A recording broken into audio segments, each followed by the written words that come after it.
Tonight on AEW Dark, the Bastard Pack is in action against the Acclaim's Max Caster. The Dark Order are in action, and also Maya Yukihi debuts. He won the 10-man Battle Royale last week. Charles Betts also in action, and how about this 8-man tag, Best Friends against the Private Party. So Dynamite begins with Alex Marvez standing backstage as he interviews Pac. He asks how Death Triangle are going to overcome such odds after the events of the Elite beatdown this past week on Dynamite. Pac snatches the mic and stares down the camera, warning Kenny Omega. He is sick of Kenny and always kinda has been. He reminisces about his time in Japan with the Young Bucks, the Elite, how good and precious those moments are, but would he go back and relive them? Like fuck he would. After what transpired last week, he is making it his personal mission to snuff them out, if the Bullet Club don't do it first. He storms off, pissed off.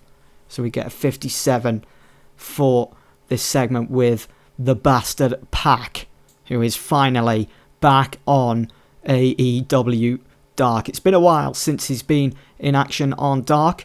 We have the Dark Order against Janela Justice up next, and it's the Dark Order that go over. They did actually face them on the previous episode, but they're having a second round against Janela and Justice, and once again the Dark Order coming out on top. Evil Uno pinning Matthew Justice with a reverse pile driver. We get 45 for this match. Evil Uno off his game, and Joey Janela the better performer. Well, Raven slowly steps into the ring after the match, the new Exalted One.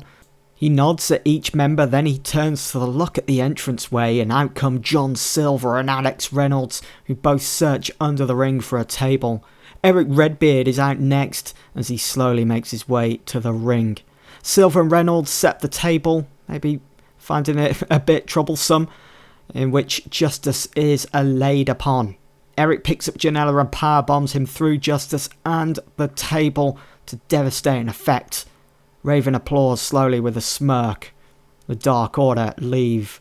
So Raven bringing some extreme mentality to the Dark Order. A new dark side is being shown. But where will it take them? Raven clearly favouring Eric Redbeard as well at the moment. Up next here on Dark, in a decent match, Pac, of course, defeats Max Caster in 5 minutes 59 after a 6:30 senton. Really do need to change that to a brutalizer or a black arrow. But we had Ray Phoenix at ringside, Anthony Bowens also. Pac with a 70 in-ring performance. The performance of Pac stood out as being good. Good? Should be better than good. But a good win, notched on the belt there for Pac. And you're definitely going to be seeing more from Pac in singles action as the weeks go on. Pac and Ray Phoenix stand side by side as Max Caster rolls out the ring, hurting to join Anthony Bowens, who both stare at Pac and Phoenix in the ring.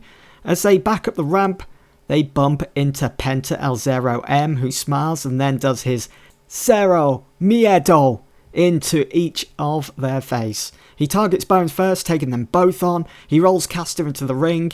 Pac locks in his brutalizer. Caster is out like a light.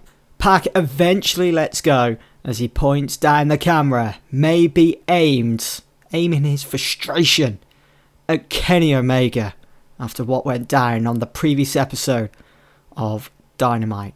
Maya Yukihi's debut, I think that's how you pronounce her name, I really do need to check that. Her debut is a successful one. She defeats Danny Jordan within 6 minutes 39. Nothing really special here, although Maya does have lots of potential, and we're going to try and tap into that, as she only scored a 28 in-ring performance. Up next, Mick Foley makes a quick announcement as AEW Dark Commissioner. He mentions Charles Betts becoming #1 contender for Matt Cardona's Dark Championship after overcoming 9 of the men in the Battle Royale last week. He has spoken to Tony Khan, and both have come to an agreement that match will take place not here on Dark, but at Fyter Fest in 2 weeks' time. Have a nice day. We get 68 for that, so there we go. It's made. Charles Betts against Matt Cardona for the Dark Championship at Fyter Fest. Charles Betts is up next. He's in action and he defeats Max Stardom, who did star in that 10-man Battle Royale last week. But he comes up short here against Charles Betts, who is looking in good form at the moment. 2 wins out of 2 for Charles, as he scores a 52 in-ring performance. Max Stardom doing really well as well with a 40. I think the last time when I first brought Max Stardom here to AEW, I think he was gravitating towards the 30 mark, and it wasn't very good. But he seems to have improved since. Frankie Kazarian and Christopher Daniels cut a promo on Scorpio Sky. They talk about how they have gave him everything. They welcomed him into their fold of SCU, and how did he repay them? By spitting in their face. Both have been in this business for many years now, much longer than Sky has, and not once have they come across someone so self-righteous as him. What Sky did was a declaration of war. Sky hasn't seen the likes of Daniels and Kazarian at war. They warned Sky that they'll be seeing him very soon. So a feud that's seeing 2 against 1, former tag team partners. It's not looking pretty at the moment for them as we roll into our main event of the evening. 8-man tag team action. The Best Friends against the Private Party. And in about that, I had decent reaction from the crowd. But Subpar Wrestling, Orange Cassidy, Warhorse and the Best Friends defeated the Private Party in 10 minutes 49. Orange Cassidy pinning ACH after a super kick. Orange Cassidy getting one over on ACH yet again. He doesn't seem to be living up to the moniker of leader for the Private Party at the moment, does he? Well, after the match, the Best Friends, Trent, Chucky, Orange, Warhorse and Chris Statlander celebrate at the top of the entranceway.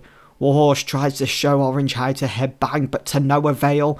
Trent knows how to, though, and, well, Chris Statlander with her alien character goes all in with it, maybe going a little too over the top.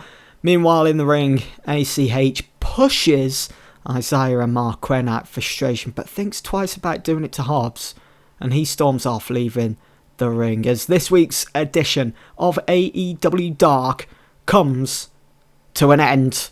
So let's see what we've got then, as we are ready to roll into the next episode of Dynamite, which will be the special, which is titled Beach Blast, and we get a 55 for this episode of Dark. Maya's debut could have been better, but I'm excited to see where we can take her in the near future. Anyway, that is it for this episode of Dark. Hope you've enjoyed. Be sure to tune in for Beach Blast.